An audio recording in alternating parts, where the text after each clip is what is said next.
My name is Bond. James Bond. Shaken, not stirred. Do you expect me to talk? No, Mr. Bond, I expect you to die. I'm now aiming precisely at your groin. That's not funny, 007.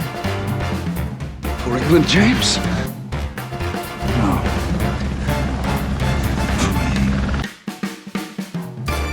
Hello everyone and welcome back to Enter the BondVerse, where we're going through every single James Bond movie. I am one of your hosts, Kyle. I'm of course, as always, joined by my wonderful co-host Nathan. Say hello. Hello everyone. And Nathan, maybe we should have done this tomorrow, you know what I mean? You know what I'm saying? Well, tomorrow would have been a good day to do it, because some would call it the day of forever. The eternity day. Indeed, yeah. A day that never dies, you would say. Many such cases has been called this, yeah. Possibly a day that would never lie to you either. Possibly a day that never lies. Also, I'm pretty sure the actual phrase is today never dies, but... You know, I actually don't know the phrase. Never heard the phrase. I think it is like a journalistic phrase. It's Kyle, like a thing. Kyle, the only phrase I know even similar to this is today is a good day to die. Today is a good day to die.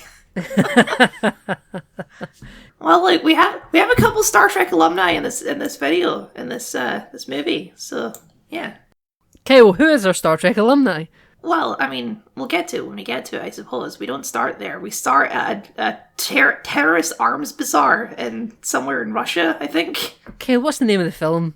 The film's called Tomorrow Never Dies. I thought that was obvious.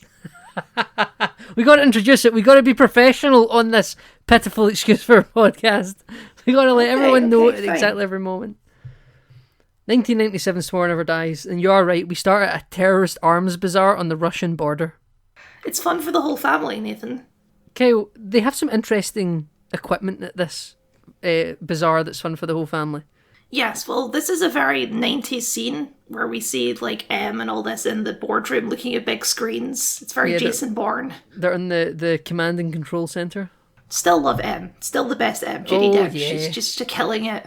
Every word that comes out of her mouth is just, she's ruling the room. She's never at a disadvantage in any room she's in.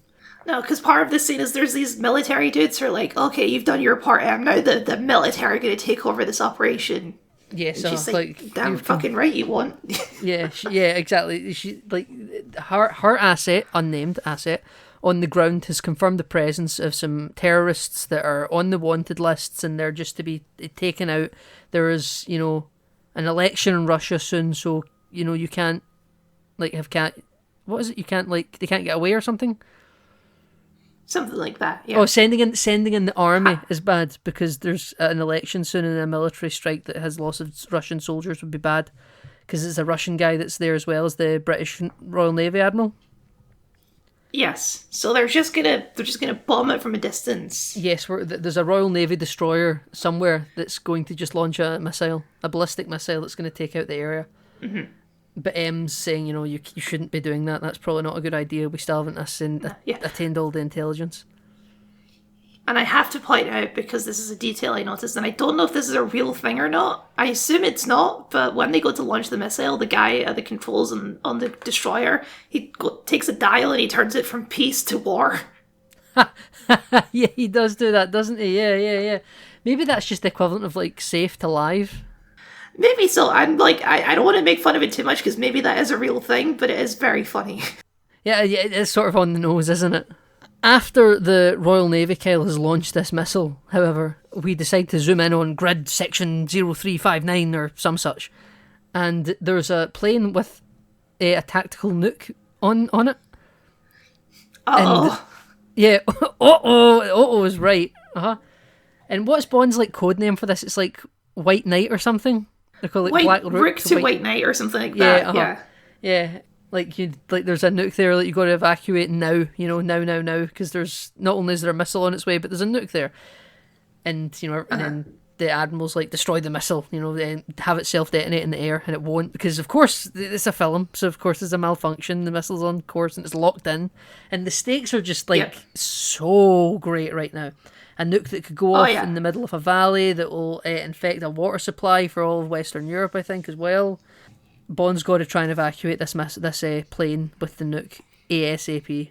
I believe they specifically say it will make Chernobyl look like a picnic or something like that. Yes, that is said. That is said. We get our first look at Pierce Brosnan in this moment, just looking great in this brown leather jacket, isn't he? He's got the belt on the the jacket. stakes are so high, but you know he still has time to make some quips. Oh, of course, yeah. He offers a light to a Russian mercenary that's wanting to have a smoke. Filthy habit. It's a filthy habit. It's a filthy habit. It's a filthy habit. And now we're punching and running, Kyle, aren't we? We're punching and running, as all Bonds should. I know we said this about GoldenEye, but just another top-notch opening action sequence. I think in terms of an exterior, it's actually very, very similar to GoldenEye's starting action sequence, because they both end with planes running off runways. But just lots of great moments. He's running around, he's using the guns to blow up the camp on the plane. There's the shot of him on top of the jet with a machine gun, just like... It's great stuff. Yeah, no, you're right. It is some absolutely top-shelf equipment unfolding right now. But Bond has to knock out one of the pilots to the plane, because he has to get into the co-pilot seat. And instead of killing him, he does just knock him out, you know? That killing him might have been the smart thing to do. But doesn't have the time. He's got minutes. Yeah, he doesn't have the time. He has no time. So he gets in the plane, he takes off, and now we're in some sort of aerial combat scenario, because the missile hits the runway and explodes everything, and through the fire and flames comes Bond and his nuke right out like a fiery phoenix.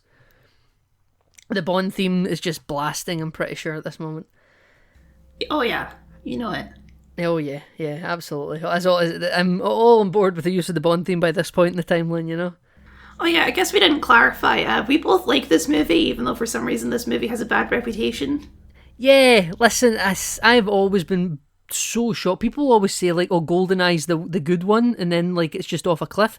I refuse. I've never believed that, and I'm so happy that I think people do start to come round to Tomorrow Never Dies. A much more relevant film as the years go by than it probably ever was at the time. You know? I'll be honest, I think I might have liked this more than GoldenEye a little bit. Really? Fascinating. Okay. Listen, I'm not going to fight you on it. I won't even lift a finger to raise against it. I just found this movie so fun. There's just so much great action in this movie. It's very engaging, and the villain's also great as well. A little bit camp, but also kind of, again, very timely, you know? Sure. It's Bond. It's like to be a bit camp. He's a Steve Jobs, Rupert Murdoch brainchild. Oh, his plan is bonkers. We'll get to it. Yeah, his plan is bonkers. So, the pilot that Bond knocked out wakes up, doesn't he? And now Bond's got to try and throttle the ejector seat for him to launch him out into the sky. Well, he decides the best plan in this situation is to strangle the guy flying the plane, which I don't think is your best bet right now, mate. But sure, I guess you're really pissed. Yeah, you know, he's willing to die for the cause, Kyle. He's a true believer. Because, everyone else in the base blew up. The missile arrives. It's just these two fighter jets are left. It's just these two fighter jets that are left, yeah. But we should note that on the ground, people did survive or get away in time, because there was a man there that was called Henry Gupta, who has like he's got a missile encoder that the Americans have lost, and they're like, how has he got that, you know? He's like, M takes shots about finding out before the Americans again. Like, the Americans are going to be great that we found it before they did. The Americans are going to hate us. Yeah.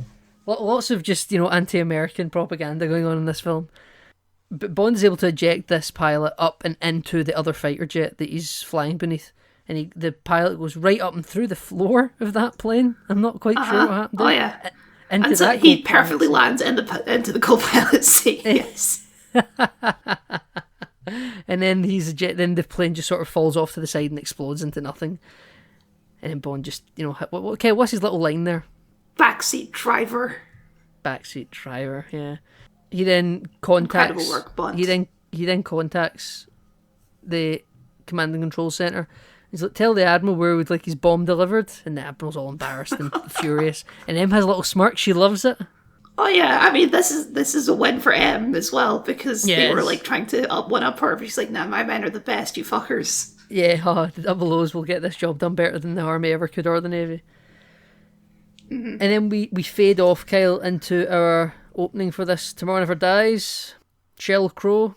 What are we thinking of this one? It's okay. It's not my favorite. It's not bad. It's like a a mid-tier Bond theme, I think. Yeah, I've always liked this song. I'm not going to come up to like swing and scream and shout for it like I would for the GoldenEye opening, but I've always just liked it. For me, it just screams Bond in all the right ways. It just ticks all my little boxes. It's not bombastic, but it is it's very Bond. There's a little line in this song that I love about martinis, girls, and guns. It just rolls off Sheryl Crow's tongue in the right way. Also, some super CGI 90s visuals in this one. Yeah, we got a X-ray scanner woman and digital motherboard woman. Yeah, microchip woman. Yeah. Yeah. Uh-huh. We're approaching the millennium. Everyone's Y2K'd out their box in this film. You know. We also have to point this out because it doesn't happen very often. We do get a little cameo from Sheryl Crow in this opening. Yes, we do. So that's nice. Mm-hmm. When we come back, you love it when the Bond theme just becomes a music video. Yes, yeah, with just lots of weird women dancing around and just names going up a screen, yeah, and explosions. Mm-hmm. Well, Kel, when we come back from this, we're on the HMS Devonshire, and it's being overflown by 2 Chinese MiGs in the South China Sea. But God forbid will the HMS Devonshire ever think or acknowledge that they're in the South China Sea, because they have a sat-nav that says they're not. Yes, it's true. And there's a stealth ship nearby, Kyle, that's orchestrating this whole thing. Yeah, it's being commanded by a real Dolph Lundgren type, as I put it. Yeah, yeah. Not actually Dolph Lundgren, because we already had him in a movie. We already had him in a movie. I can't remember the Stamper. Stamper, that's it. Yes. Yeah. Mm-hmm. So Mr. Stamper he's got the blonde hair and he's always wearing the stripy shirt. Yeah. Or did I imagine the stripy shirt? I think that you imagined the stripes. It's just a black t-shirt. He's all in black. Right, yeah. He's just got very frosted blonde hair. There's a flat top. Yes. And he's big and muscly.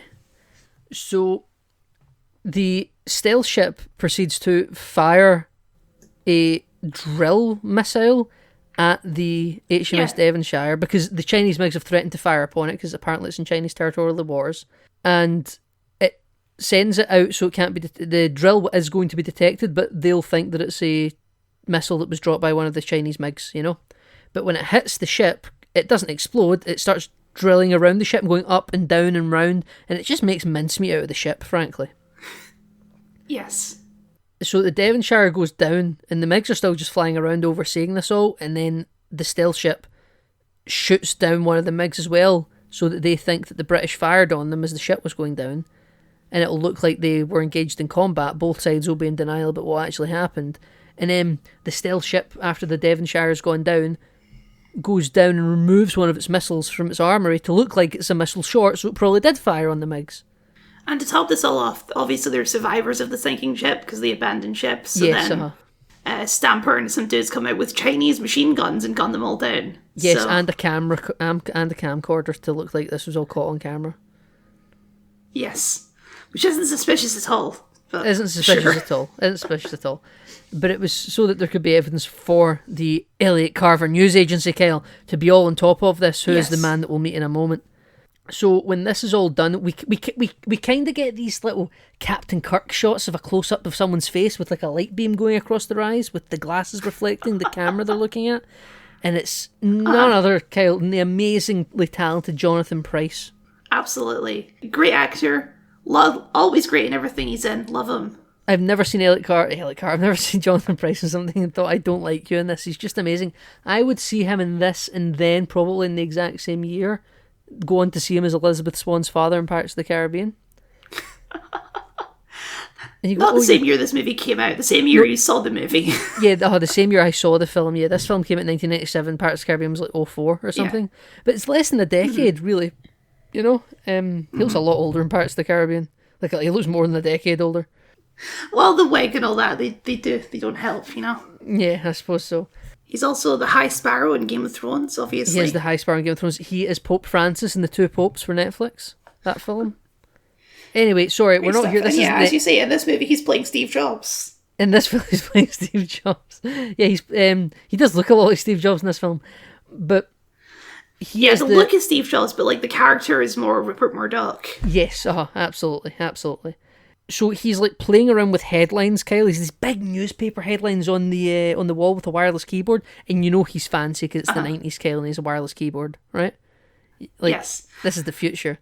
It's commentary, Nathan, because he takes it and he changes the headline from killed to murdered to add more to add more oomph to it. That's journalism, baby. Like, his newspaper is called Tomorrow, yes. and he has this big Tomorrow, Union. yeah. He has like a big Union Jack and a big Chinese flag on the front cover with a picture of the HMS Devonshire, and then in big block capitals, British soldiers killed in the South China Sea, and he changes it to murder in the South China Sea. And the music is so like Mr. Incredible finding out about the Omnidroid. Well, also in this scene, we get a scene where Carver like calls up all his goons across the world and is like, "Oh, what's the news today, boys?" And it's like, "Oh, there was a fire that killed 6 people in this place," and it's like, "Oh, that'll make great headlines." Yeah, and then he's like, tell the Prime Minister of this country here that if he doesn't loosen up the regulatory laws on broadcasting rights, we'll release this video of him with a sex worker or something. And then the goon that's talking to him goes, "Oh, that's inspired, sir." And then he goes, and then when he's agreed, release the video anyway, and hangs up, you know? Just a real He's evil. I don't know if you got this. He's evil. Yeah, he's the real villain of the piece. And then he speaks to Stamper and says that I've got the footage of the sailors being murdered and the Chinese ammunition and all that, you know, and it's very good, and it'll do numbers for you, sir, you know? Yeah, there's no mincing around what the evil plan is this time. It's all in the face. He's going to start World War III for the journalism headlines. Yeah, that is his plan, and it's not like one of the older Bond movies where kind of 2/3 in before we really know what's happening. You immediately know what the script is here. This guy's trying to manipulate world affairs so he can sell more newspapers. But we do find out about him that he can broadcast to basically more than anyone else in the human history, with the exception of China. China refuse to let him broadcast in their country. Yes. Which is part of the plot. Commentary. Yeah, but it is part of the plot. It's very relevant. China refused to let him broadcast, and he wants to broadcast in China, which is partly why he's doing this. So we'll get there, though, won't we? And Nathan, there's no news like bad news. No, yeah, he does say that. Oh, before we go too far on, by the way, we have a little cameo on the ship, on the HMS Devonshire. I missed this. Yes, please tell everyone, the people. I didn't even notice. Yeah, on the bridge, speaking to the captain, he's like in a chair. He does like an over the shoulder shot. We have a young Gerard Butler. Amazing stuff. This must be before he was famous, right? Yeah, this is before they were famous. Yeah, I think in the credits he's just named as like Seaman or something like that. But he's accredited in the film. This is an early role for good old Gerard Butler. Yeah. Quite soon, though, before his breakout, you know, because he'd obviously, in a few years later, be going to do stuff like Olympus Has Fallen and all that. So this really is quite, you know, a decade later, should we say. But we go back to Oxford, don't we? Or we find ourselves in Oxford next. Yeah, Bond is having some Spanish lessons, I want to say. No, Danish, maybe. Danish, yeah. He's brushing up in a little Danish, Kyle. Uh-huh. Yeah, uh-huh. Oh, the bands are still back. We're doing bits. Yeah. Moneypenny calls and she's like, "Can't you just let it ring out?" And Bond's like, "This isn't the kind of number that you can let just ring out, you know." And she's like, "Bond, where are you?" And he says, "I'm in Oxford. I'm brushing up in a little Danish because it's funny because it's a professor that's Danish, and that's what he's speaking." Uh-huh. And but then Moneypenny is smart enough to know that that's bullshit. So yeah, So, it's not bullshit from a certain point of view, Kyle. You know, he is learning Danish. Well, she says, "You always were a cunning linguist, James." Yes, yeah, absolutely. And he's like, "I'll be there in an hour," and she's like, "Make it 30 minutes," you know? I don't know if you can drive from Oxford to Whitehall in 30 minutes, Kyle. Have you seen London traffic? You can if you're James Bond, okay? You can if you're James Bond. Just... The vids keep going because Moneypenny hangs up the phone and M is standing right behind her and she's just like, "Don't ask." And M's like, "Don't tell." Amazing stuff. I love it. Yeah. I would watch a whole movie of just the MI6 office banter. Well, Kyle, you might get it in this new age of Amazon. You know? It's true. Yeah. You want that kind of office banter, don't you? You know what? I would watch an MI6 office comedy. Sure. Why not? Where Bond just shows up once a season. He's like going out on a new mission. Well, when Bond arrives, he gets caught up to scratch on what's happening. And they're kind of already a little bit suspicious of someone like Elliot Carver, because he has some of the headlines before even the Royal Navy know about it. Yes. Because the Royal He's Navy he's being a bit obvious with his evil plans. So he is being a little bit obvious with their plans. And at first they kind of accuse each other. Like M's like to the Admiral of the Navy, did you leak this? And he's like, no, this is like the first time I'm seeing this. Like, of course we didn't leak that. And it is to do with like the Chinese sailors being murdered. It's another great M moment though, because they're like, oh, I don't think you have the balls for this position, M. And she's like, well, I don't have to think with them either. Yeah. Oh, snap, son. Oh, snap. Yeah. Exactly. They don't actually tell the military. They're like, oh, you have 40 hours to do this. And so when they're in the car later, she's like, okay, we suspect Elliot Carver, but I didn't want to say that in front of those assholes in case they tried to interfere. Oh, yeah, but also what it says is the Prime Minister would go through me if he knew that I was investigating Carver, because of how influential he is over the PM, probably.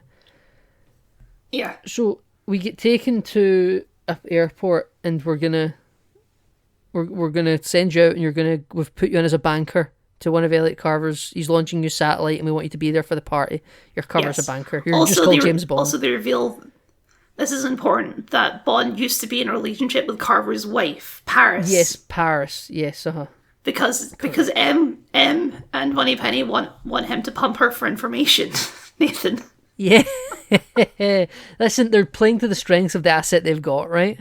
That's exactly what they know how to effectively use James Bond. Yeah, they know how to effectively use Bond. So, when we arrive in Germany, Bond needs to rent a car, and who comes to give him his car? Well, yes, we walk through the airport with the Bond theme playing, Nathan, just like Dr. No. It's amazing. But yes. Yeah, it's a real throwback, isn't it?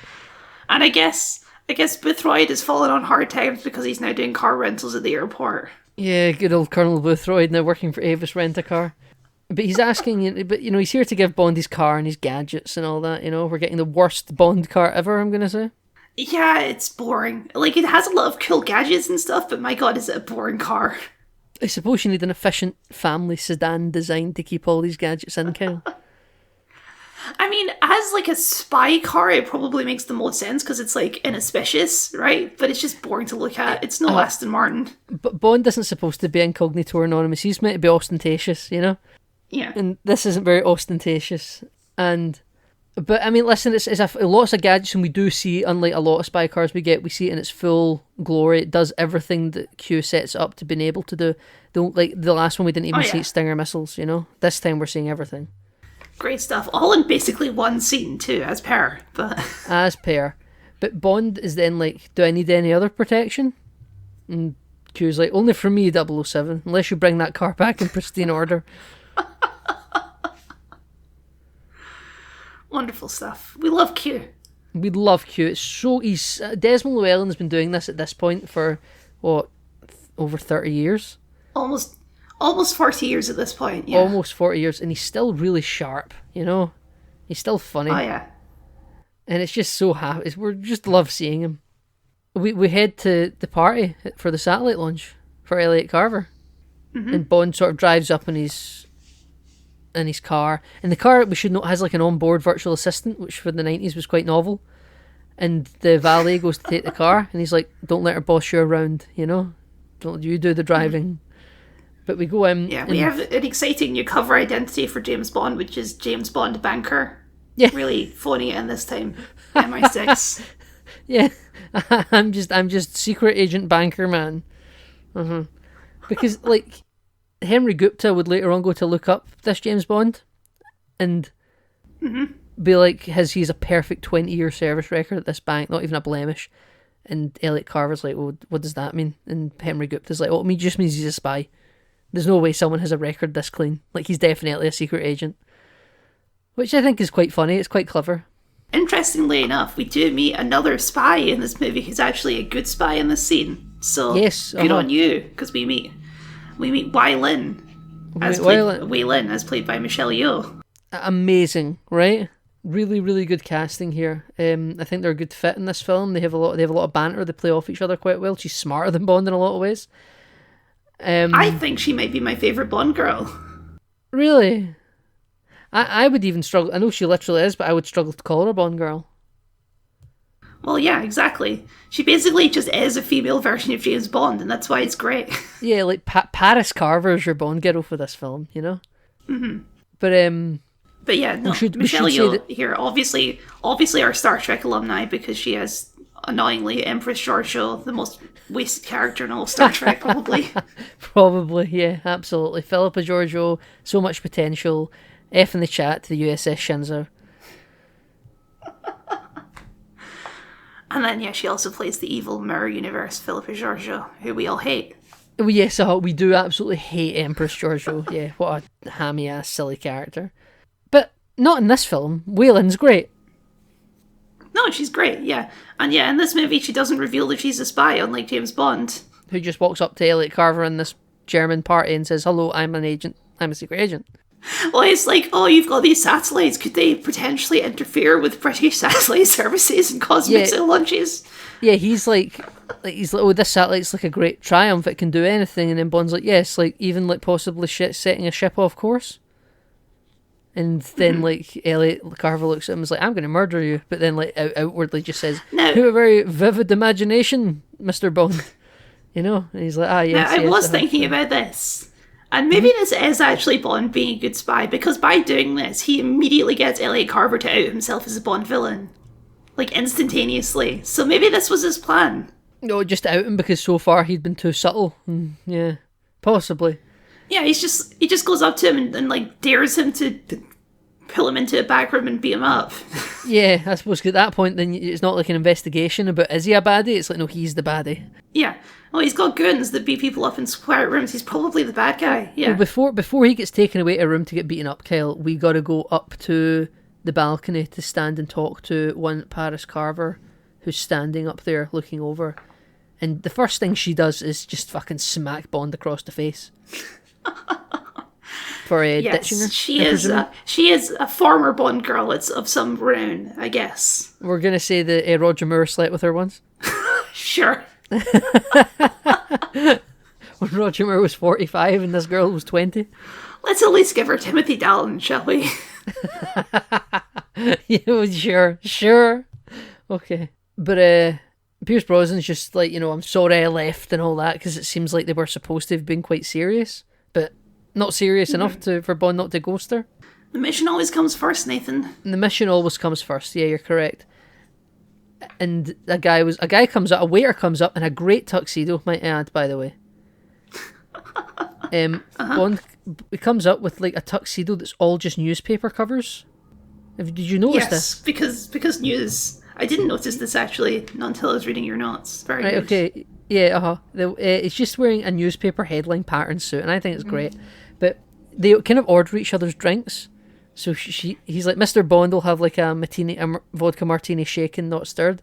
And he's like, and Mrs. Carver will have, or she says like, and Paris will have a shot of tequila straight up. And then she's like, no, Mrs. Carver will have some of Mr. Carver's private wine selection, actually. She's like, oh, very good, very good. And then this is where they have more bands and stuff. And then not too long after the drinks arrive, Bond is then escorted away to the I'm going to beat you up room. Whilst Waylon is still down at the party, sort of rubbing shoulders with Elliot Carver, being like, I'm from the Chinese Gazette. There is a little scene with Waylon where Bond is like, oh, I specialise in hostile takeovers. So, very good. yeah, that is their first scene, yeah, because they get introduced to each other all together, don't they, down in the party with Elliot. Mm-hmm. But yeah, because Carver thinks that Waylon, posing to be a journalist, should come work in his Beijing bureau, and she's like, you don't have a Beijing bureau, you know? She's like, oh, not yet. I realised this would be spoiled if you'd like seen the cover or the posters for the movie, but I really love that Waylon in this movie is in no way revealed to be a spy. She's just like a person who's at this party. Yeah, at the moment. Like, obviously you've seen the poster and she's posing with a gun, you're like, okay, well, she's probably a spy. Yeah, probably a spy, yeah. A lot of these film posters are like done with, they don't bury the lead very much, there's no real reveal. No. You would need to fully go in blind. But yeah, Bond gets dragged into the soundproof room. Yes, Bond, and he gets beaten the shit out of, and then there's a power cut or something. Well, okay, so he manages to get the upper hand in the silent room. There's a good shot where the guy who's supposed to be watching can't hear anything because it's a soundproof room. Good stuff. Love that bit. Because he's beating them up. They're in like a recording room, so he's beating them up with like a viola and stuff like that. Yeah, you're right. But yeah, he manages to escape, and as he's leaving, he cuts the power to screw with Elliot Carver, who's giving his big speech about how the Carver newsroom is going to, like, dominate the world or whatever. Yeah, he is giving his big speech. Yeah, he has a secretary there that's, like, walking around with a headset, getting really stressed out about why nothing's working. And yeah, so he does manage to mess up Carver's reputation, because we see later on he's watching the news, and there's a guy's like, well, Carver, it wasn't us. Haha. Yeah, sorry, Elliot. We had nothing to do with it. What caused the power cut, sorry? Bond did. He, like, messed with the fuse box. Right, okay. Right. Okay, I'm with you now. Some little bits just slipped through. So, if they didn't know Bond was a spy before, they definitely do now. But like I say, Henry Gupta's already kind of outed him, because Henry Gupta, the man from the Russian arms bazaar, is working with Elliot Carver with the decoder to reroute all the ships and the GPSs, etc., etc. We should note... No, this comes up later. I was going to say, there's a scene where... That's after we retrieve the decoder, that we use the GPS overlays and stuff to find out where the Devonshire really is sunk. We'll get there. Sorry, Yes. I'm out of order at the moment. Yeah. Right now, Bond is going to sit and wait for Paris at her hotel or At his hotel something. room. And he His looks... Does he wait at his hotel room? Yeah, this is his hotel room, yeah. Oh, okay. Yeah, she goes to him. Because why would she have a different hotel room Very good. from Jonathan Pryce? From Elliot Carver? That's a good point. Yeah. I don't really understand why they're married, to be honest. But Because, well, he asks her that, and she says it might have been mistakes because he told me that he loved me. She's just a vapid, shallow woman, Kyle. He said that he loved me and he was really rich, and that was good enough for me. Even though he's extremely obviously evil. Well, you know, maybe she likes that kind of thing. Or did at one point anyway. Now, I just got to say here, I know all I do is glaze Pierce Brosnan. But he looks so great here in the shirt with the rolled up sleeves and the gun holster and the vodka shot and the way the elbow sits in the chair. It's just a real model of a man. It's a good look. I don't think Pierce Brosnan can look bad. There, I've just planted my flag in the ground. What a good looking dude. I'm not going to argue with you on that one. I've never seen a James Bond look better than Pierce Brosnan does in any of his films. But yes, so he does hook up with Paris here because she like agrees to help him because she realizes that her husband is obviously evil. Yeah, well, she comes to the hotel room and starts like giving up information about like a private lab on the top floor of his building that even she's not supposed to know about. And at this point, Bond's like, you don't need to tell me any of this in case they like torture you to get this out of you. Like, you can tell me nothing. She's like, I've made my choice, you know, like, go. But then she's like, the next day, because she spends the night with him, he's like, I can have you out of the country in 4 hours. And then she's like, no, I should go back to Elliot for some reason. Yeah, I don't understand Paris's motivations here either, even though he's like, he will kill you, and then, spoilers, he does kill her. So yeah, it was a real dumb move on Paris Carver's part there. Bond gets spotted in the secret lab and Elliot immediately knows that Paris must have given this information up. So he goes, oh, I think my wife could do with a visit from Dr. Kaufman. And Stamper's like rubbing his hands together. He's like, oh yes, of course, yes. Can't wait for Kaufman will love this. We don't know who Kaufman is yet, right? No, but the reason he gets caught in the lab is because like he hears someone trying to break into the lab because he's already managed to break in without causing alarm. Yes. But then he hears someone else breaking in, waits for them at the door, and it's, oh my goodness, it's Wei Lin. It's Wei Lin in a red leather catsuit. Or something, yeah, And then we get an amazing action sequence, which is like a spy off, and I love it. Bond's just kind of got to barrel his way through doors and find a way to the roof and stuff. But Wei Lin's got like a ability to like walk down walls and stuff with like a harness. Well, the guards have only seen him. They haven't seen her, so they're all focused on him. So she just sort of quietly walks down the wall behind them. Yes, And there's Bond's a great shot where she like waves at him, and he's like, "Oh, come on." Yeah, he's like, "Oh, this is your fault." We should note though, Bond has, I believe, successfully stolen the decoder. Yes, he has. Yeah, he has it in his pocket. He has got it in his pocket, so he's got to make his way back to his car. Well, as he's escaping, he does manage to throw some guy into the newspaper print. Yes, he does. Great stuff. What does he tell us, Nathan? They'll print anything these days. Amazing stuff, Bond. Love it. Brilliant. I love the clean escape he makes though, because he sort of like barrel rolls under a closing shutter and just walks across the street and into his car and he's all gone, you know? Great parking Yes. in a movie like this, you know? You would never get that car parking spot if you were actually doing this for real. You'd need to park like 3 streets over or something. Yes, magic spy parking powers, Nathan. Magic spy parking powers, yeah.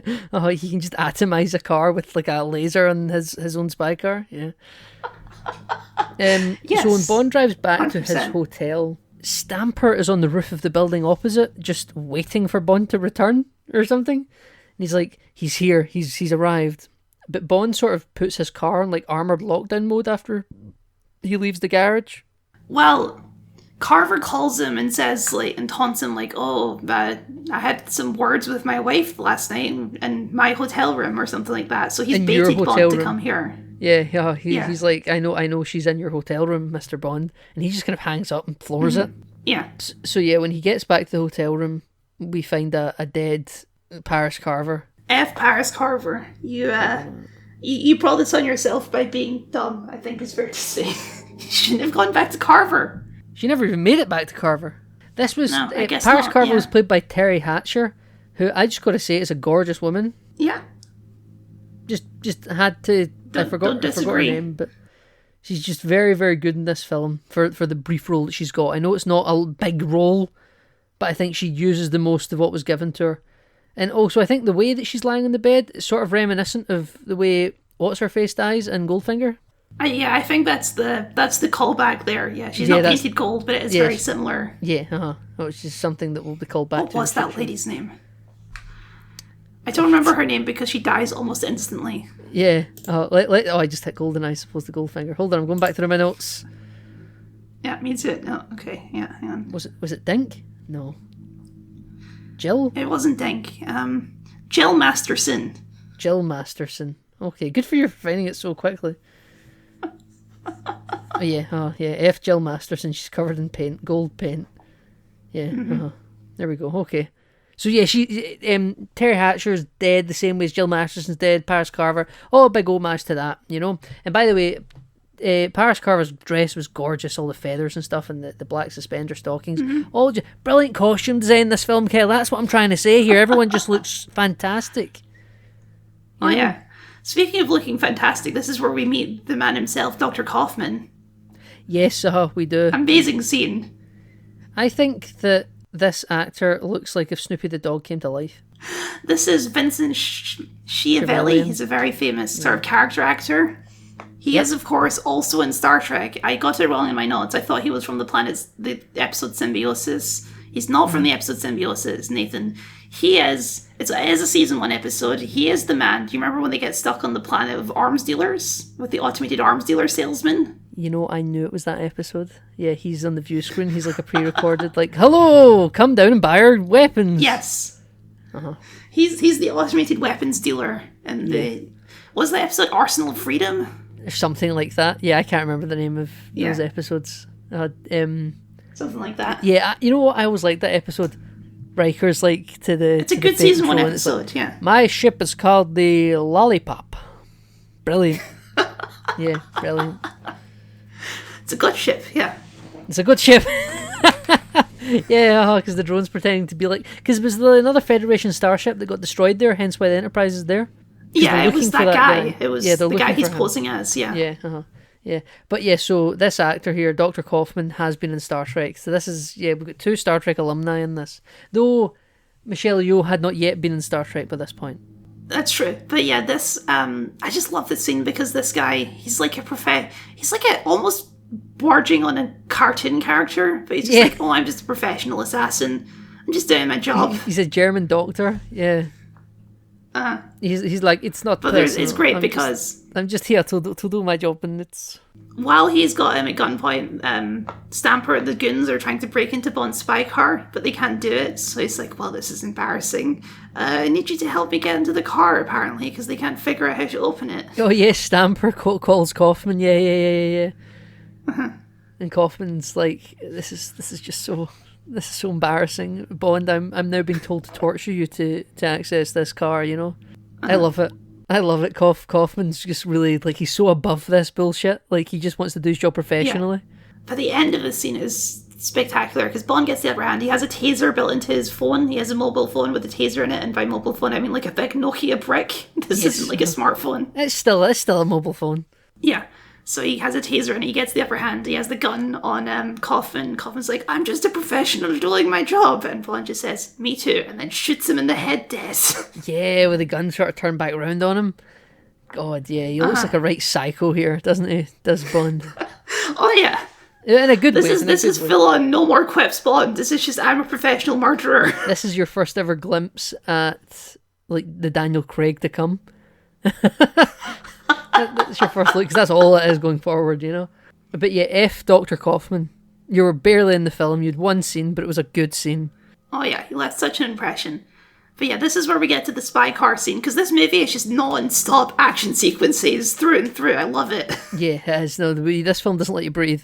But yeah, and it's a great action. It's one of the best Bond car sequences, just with a boring car. But yeah, so many gadgets. He's doing all of it because the car, part of the gimmick is it can be remote controlled from his phone. Yes, it can be. So he gets the car and dives into the back seat, and then he's doing all of this while hiding in the back seat while they're trying to shoot at the car with rockets and all of this. It's great. Yeah, so they shoot like an RPG at it and it goes right through all the glass and comes out the other side. Now, we should note though, this spy car has the worst Stinger missiles ever. They can't even break a metal shutter, Nathan. Yeah, they close the shutter in the multi-storey car park so Bond can't get out. Now, I would have expected that Bond would just surely crash right through that thing, but he uses Stinger missiles to try and open a hole, and they just sort of singe it, set it alight a little bit. Does German multi-storey car parks have their shutters made out of fucking, like, steel? Apparently so, yeah. Yeah, it's like battleship grade material. So anyway, Bond's sort of stuck and has to start driving up the multi-storey car park as opposed to staying in the bottom. And Bond's just an expert at using this trackpad. They set a wire up to like stop the car, but it's okay because the little BMW icon pops out and there's a little like cutting wire thing at exactly the right height to like cut that wire. Yeah. Yeah. I bet that actually, because I think I've heard the criticism before that that's like the perfect height at the right space. I bet. Oh, I'm sure it's adjustable heights. That but it's cutter still has an adjustable height, yeah. It's still a very specific gadget nonetheless, even if it is an adjustable height. Yeah, oh, I know it is, you're right.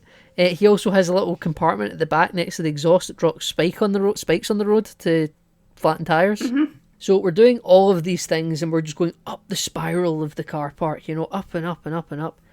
And then we make it all the way to the roof, Kyle. And before it get the floor just before the roof, actually, Kyle, Bond does like a dive out of the car around the corner where no one sees him, but still remote controls the car, so they think he's still in it. It gets all the way to the roof, Kyle, and what does Bond do to the car? He jumps off the roof and crashes it, Nathan, into the car rental place. So Q can't be mad at him. He returned it. He returned the car, and Bond has such a smile on his face. It didn't blow up, so Q can't be mad at him. Yeah, he doesn't need any protection from Q. He done what Q asked.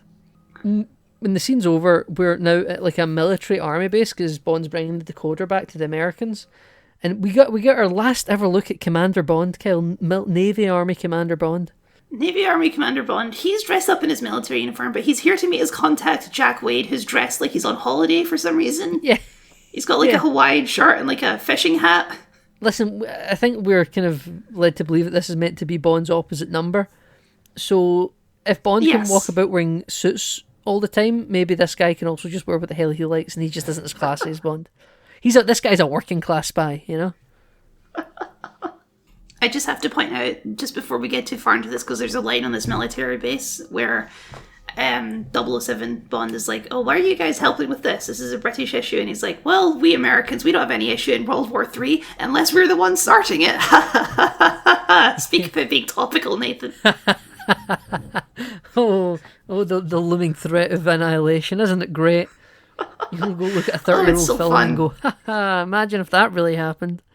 In order to get to the HMS Devonshire, Kyle, we've got to do a halo jump from a military plane. Yes. And when Bond is getting all kitted up to go, he's been the chief sergeant that's telling him, like, the gunnery sergeant, that everything, like, telling you how to do the halo jump safely and your parachutes and all that. Okay, this is Al Matthews. I don't know who this is, but you apparently were very excited about this. Right, okay, Kyle. Al Matthews is the sergeant. He's a Sergeant Apone from Aliens, Kyle. He's your army sergeant in Aliens. Have you seen Aliens? I've not... Nathan, why would I have seen Aliens? It's a space action movie directed by fucking James Cameron. James Cameron.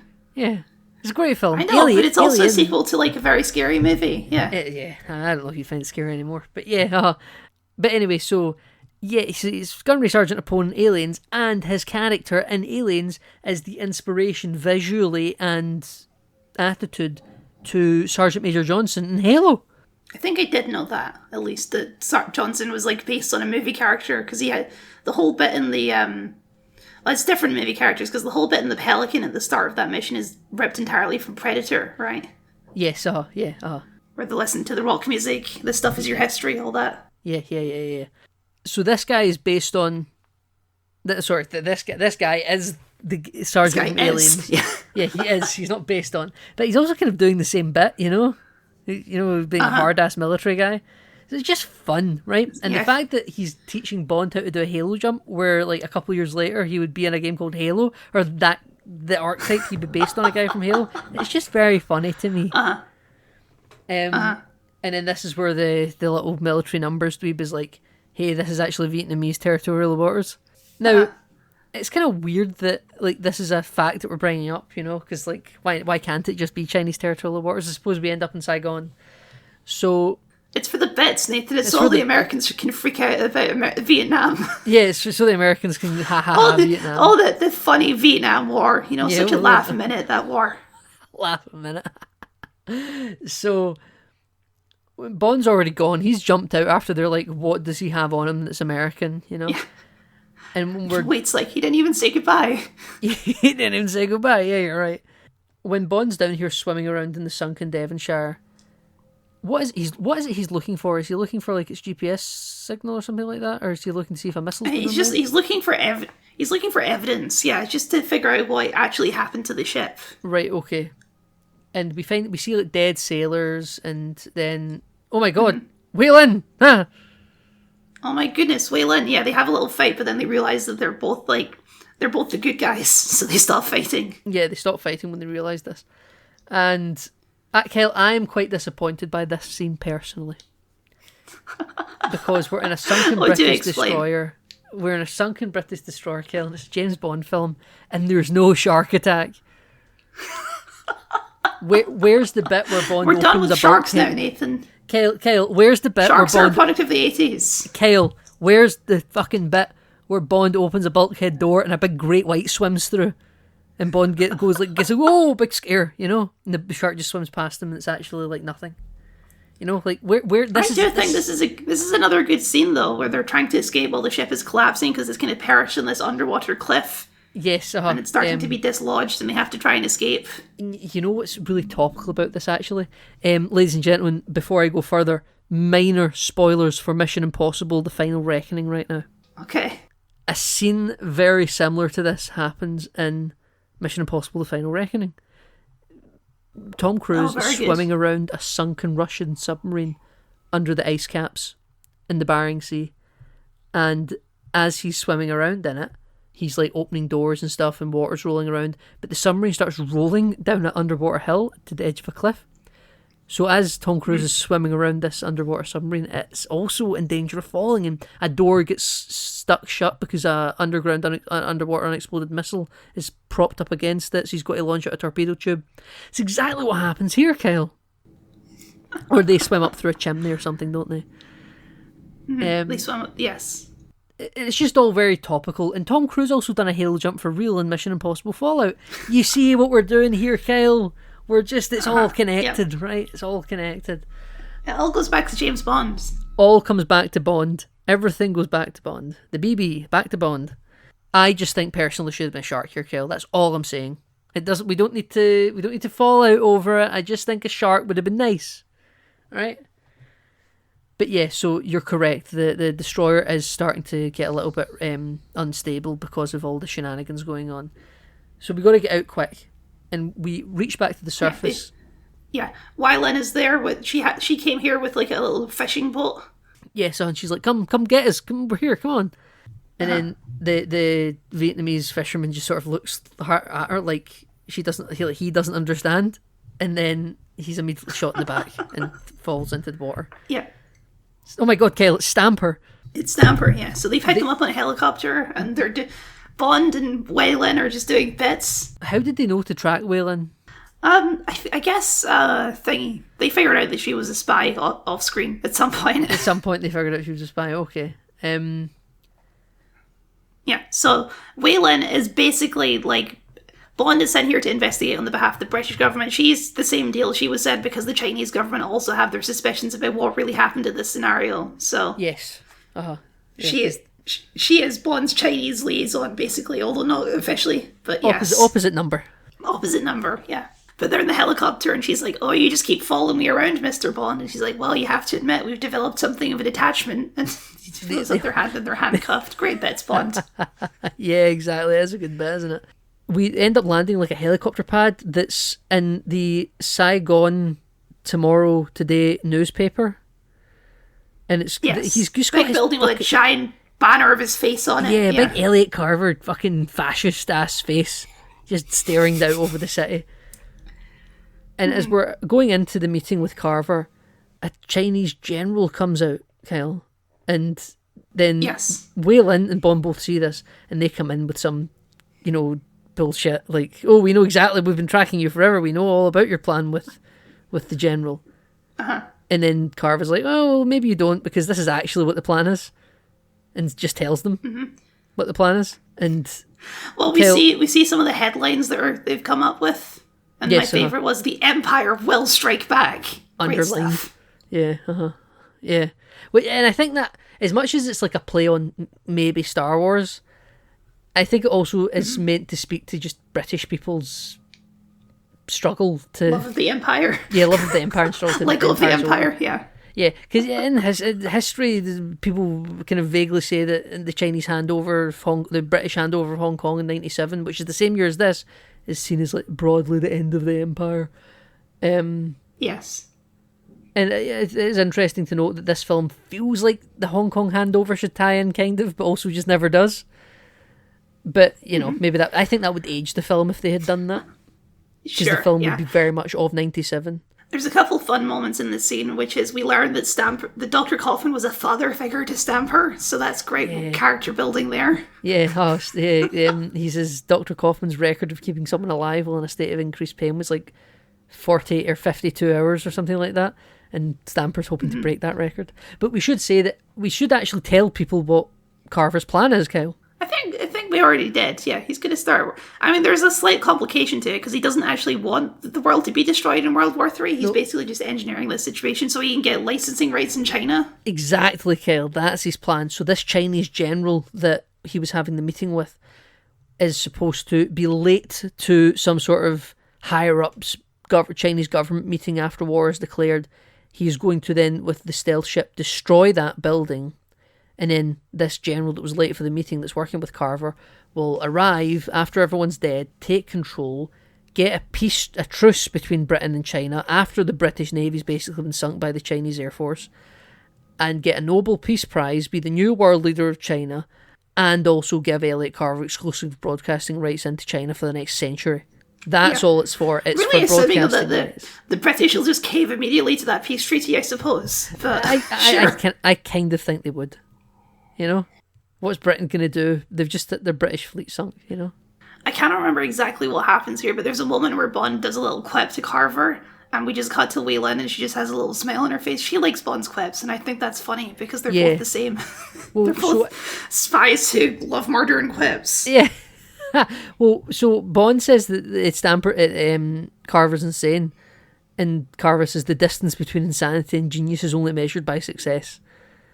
I was like, what a weird ass guy you are, Elliot Carver. You're such a weirdo. Yes. You'd be happy with the mass success you've already got, hopefully legitimately. Why do you need to create a war just to broadcast into China? Maybe he started wars to broadcast into fucking like Madagascar or something, and we just don't know about it. He's insane, Nathan. It's fine. It's fine. Yeah. Nathan, look, I don't know if you've paid attention to the news lately. When you become a billionaire, you just lose all your brain cells. So It's true. You start to rot away, yeah. But yeah, this all leads into what is another amazing action sequence in this movie. Yeah, well, they break out of Elliot Carver's HQ and sort of rip down his face. Yeah, He so has they're still banner. handcuffed, so they have to do a bunch of they're doing a bunch of fighting while handcuffed. They manage to make it to the roof because they both agree, okay, we can use the banner to escape. And they rip right down his The face. massive It's very banner of his cool. face. Yeah. Very cool. Then they sort of swing in through the window of a lower down level. Yes.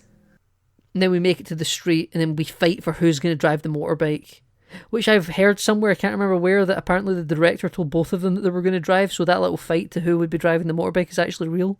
I love this sequence because it just keeps escalating and keeps going because they get on this bike and there's a lot of great stuff on the bike where they have to keep negotiating between them how to drive this bike Yes, there's a lot of technical when skill they're going on here. handcuffed. Yeah. I think a lot of the credit for this must go to Michelle Yeoh, surely. Oh, for sure, yeah. Michelle Yeoh, very famous for her doing her own stunts and all that and fight choreography. Exactly, yeah. Very good. But yeah, they're doing bits. They have to she's on his shoulder, so she has to handle the clutch on one side of the steering. But then she sits on his lap so that she can see behind them. And she can shoot And people. she's like, "Don't get any ideas, Mr. Bond. Wouldn't dream of it." But yeah, they're complimenting each other as they go because she does this thing with the barrels and she knocks them out. He's like, "Oh, very good." Yeah. It's just great stuff.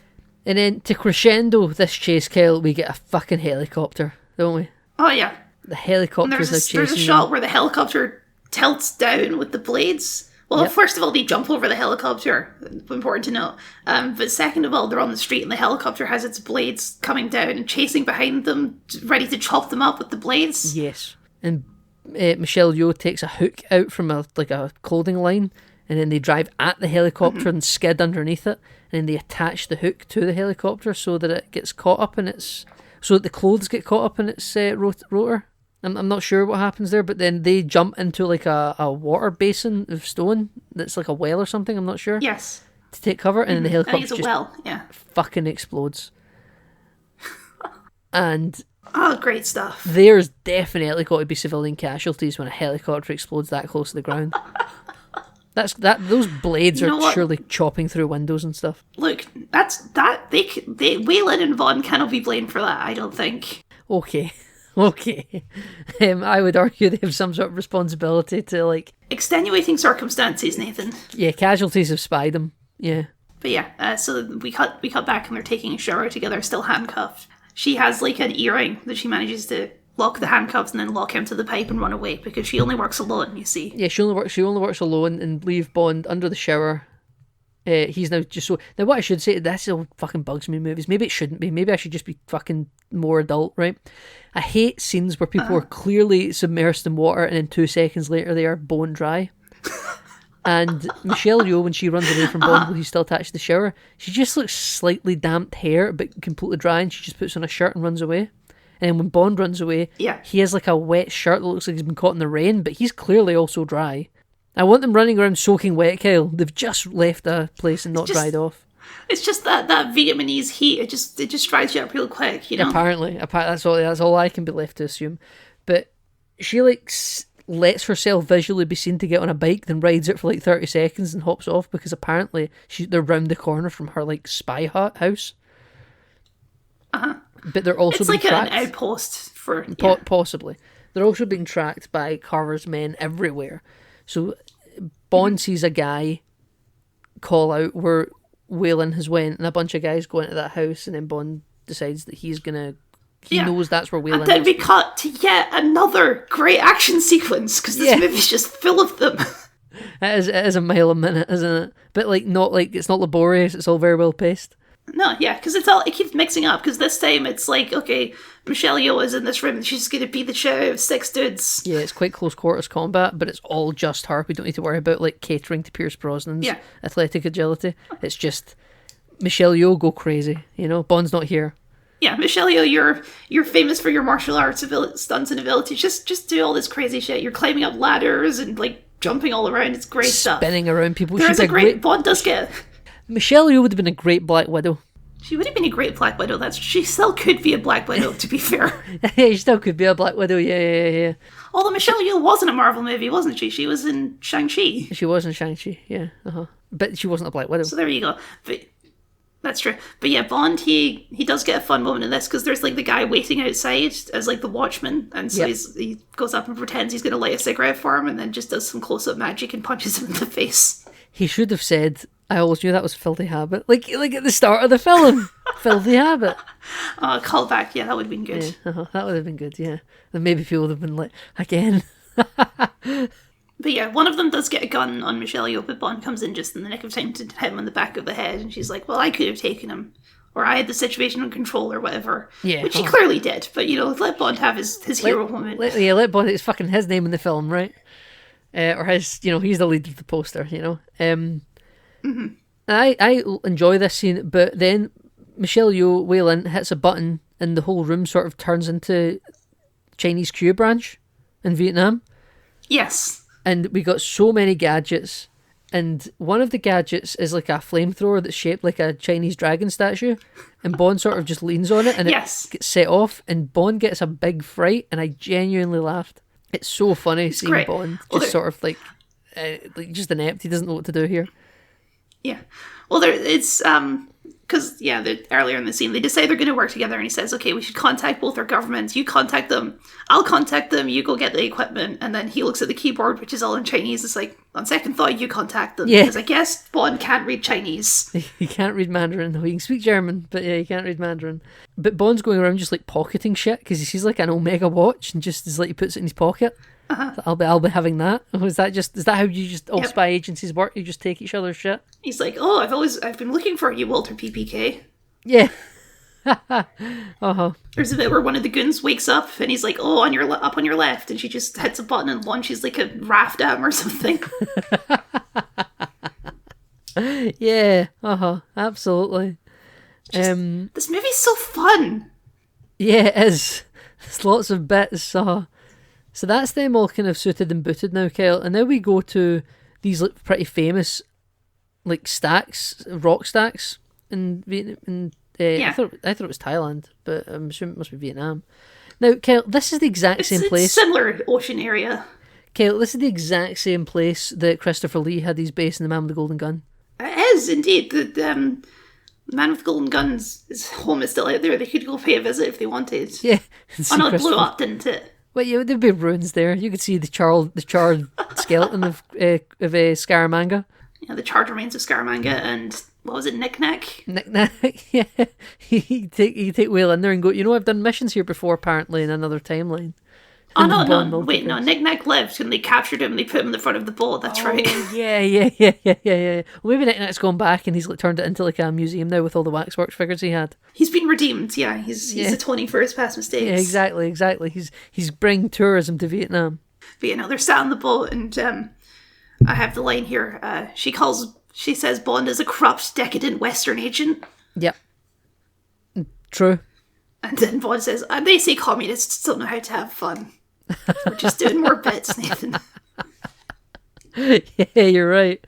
We're looking and we're searching all these like rocky archipelagos for the stealth ship, really. That's what we're looking for, because we know there's a stealth ship out here. Yes. And then it's getting dark. Because it's not invisible, it's just like doesn't show up on radar. It doesn't show up on radar, yeah.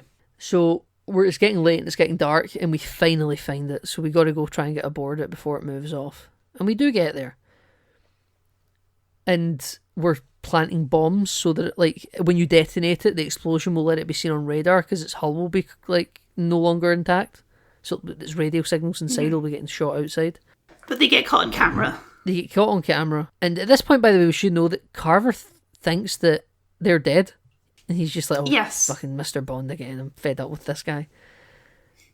Even though Stamper should have said, by the way, Bond's alive. He sees Wei Lin. Yeah, he sees that Wei Lin is there. He's like, well, if she's there, then Bond is also there. Yeah. Yeah. Yeah. Sends him down, and Wei Lin kind of immediately gets captured, and then Bond's like, oh, right, I gotta be on my shit here, So he's like hiding, and then he captures another goon, and kind of fakes him by like throwing the goon out and acting like he's the one that's been shot and thrown in the water. Yes. Great stuff. So smooth. Very smooth. Very, very smooth. So Bond decides to like just kind of sneak back inside to the ship, and he'll just sort of do his covert ops from now on for a little bit. You know, he's not. There's an exchange earlier with Wayland where he's like, well, okay, if I die on this mission, I have the detonator, so yeah. And he's like, no, we'll finish it together, because Bond, he's immobile, you know? He always got to save the woman, that's Bond. Yeah, that's Bond, Yeah. That's Bond, yeah. But yeah, there is a good moment where Carver is gloating to Wayland, and he's like, oh yeah, Bond is at the bottom of the ocean, he's my new anchor man. Yeah, I've got that in my notes as well, yeah. He's just great villain, and it's a bit a page, you know. Every page of script here, we've always got a bit happening. I love it. I mean, there's also a bit here that doesn't work so well, where like Wayland tries to escape and gets like grabbed, and he does some like martial arts noises and like He does some very racist, stereotypical martial arts grunting sounds. Yeah. Yes. It's just I can't tell if it's offensive or just racist. I'm not quite sure. It's fine because he's the villain. He's the villain. Okay. Yes. Oh, yes. And it is just quite funny watch, because I think it's just maybe it's not out of character, but it's so energetic for someone like him to do. Elliot Carver, I thought, was just always a bit of a placid physical fellow. I didn't think him to have much physicality, but he starts doing all these like taekwondo kicks and stuff. I'm like, oh, what? Can you just do that on command? Okay, Elliot Carver. Yeah, there's a little standoff where Bond, he comes in and Wayland's like, what are you doing? Just blow the place up. He's like, no, we're finishing this together. So they do like a standoff bit. There's a little moment here where Carver like praises William Randolph Hearst, and I was like, that's exactly who you are as well. For people who don't know, William Randolph Hearst at the turn of the 20th century and the late 19th century, it was a sort of media mogul that just sort of he was the Rupert Murdoch of his day, and he would just manipulate media and shit to cause incitement and stuff like that. And I just thought it was perfect. Like, he just knows exactly who he is. He's not even pretending to be a hero. He knows he's a villain. He's not like, oh, from my point of view, I'm doing the world a favour, you know? He's just a money-hungry capitalist. Bond, he did this thing where he like set up a bomb at some point to go off as a distraction, and then Wayland manages to escape, and then they decide they have two objectives at this point, because intercut with all of this is the British Navy and the Chinese Navy are in like a standoff in the middle of the ocean right now. Yes, they are. And the plan is that they're going to launch this missile that they stole earlier, the British missile, at the Chinese to basically initiate conflict. Yeah, to see that they fire first. So that's the tension. We should also say all through this scene Because there's Chekhov's hanging drill. Chekhov's drill torpedo, yes. Yeah, Chekhov's drill torpedo. Yeah. So that's just like hanging there, and we're just waiting for that to be used again at some point. But yeah, just a commentary on the action scene sequence again, because Wayland goes down to the engine room to shut off the engines while Bond is dealing with Carver and all the stuff in the main room. And yeah, so we intercut Wayland. She has dual-wielding SMGs running around shooting the place up while Bond is on like a rocket turret launcher just blowing shit up. It's just amazing stuff. I love it. I just love it. Yeah, absolutely.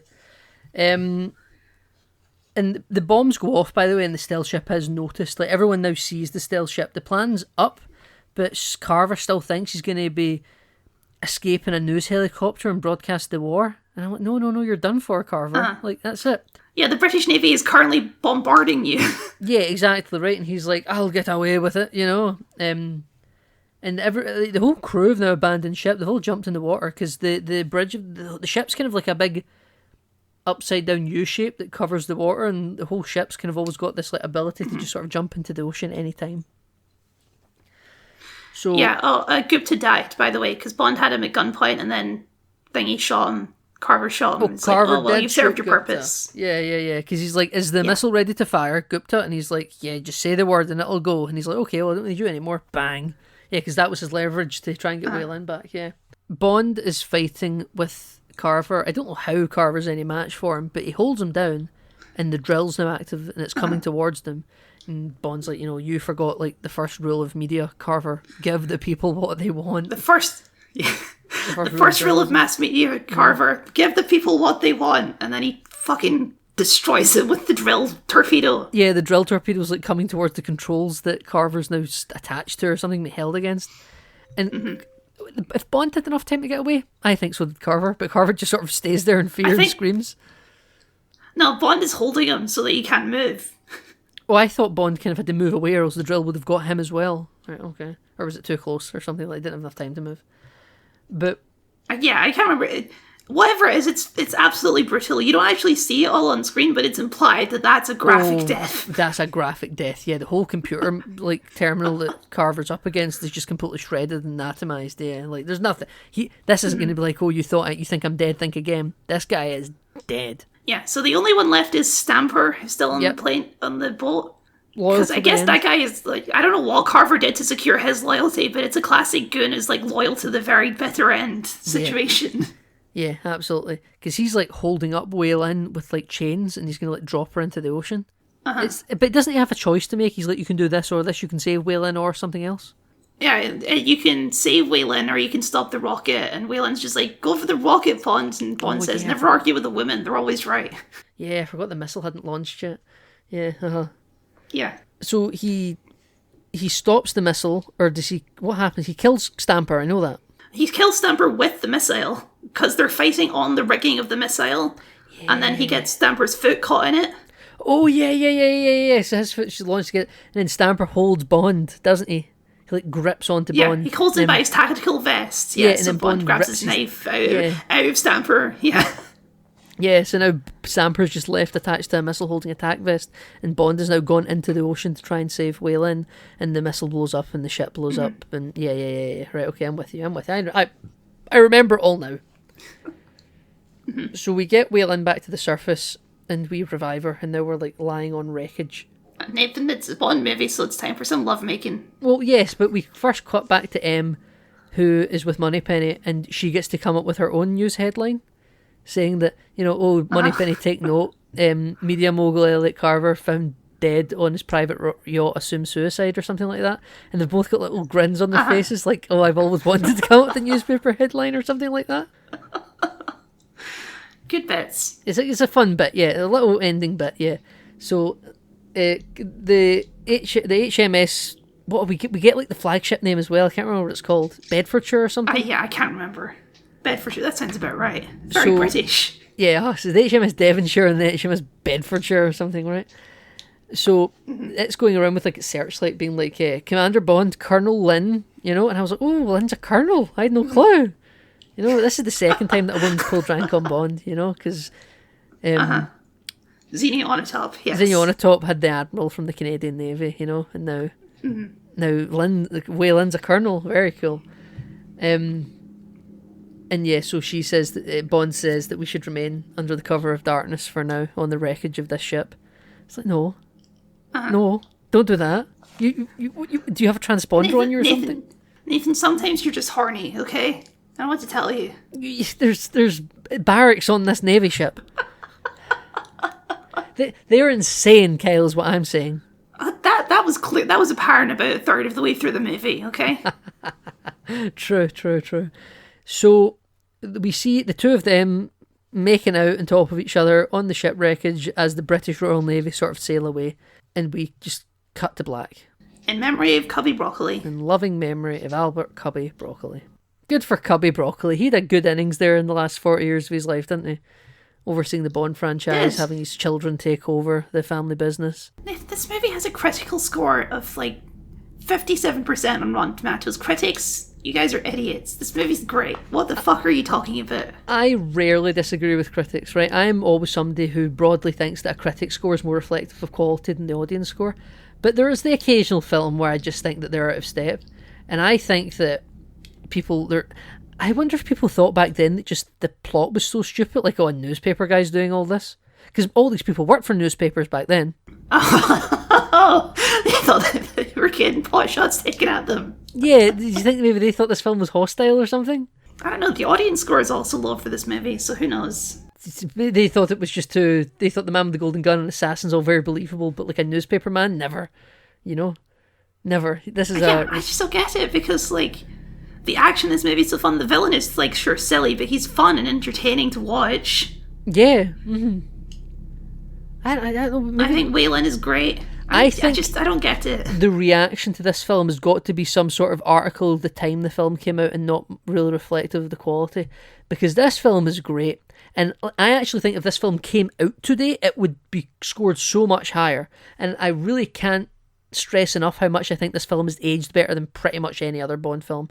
That withstanding like the Craig era movies that are still considered modern, but like the thought of like a media mogul sort of being nefarious and manipulating headlines to their own ends, it's so much more relevant. We have people like Jeff Bezos that is now in full control of the Washington Post, or is it the New York Times? One of them, and it's like one of them. Yeah, I think it's the Wall Street Journal. I think it's the Washington Post, and he's doing that, and he's not at this point. Who knows? He's not allowing publishing of materials that don't support capitalism because he thinks that the internet is now just a space where anyone can do that.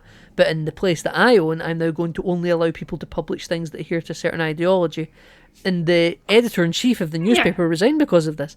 This film has aged tremendously well, and people like Rupert Murdoch are still alive and still in control. This film is amazing, in my opinion.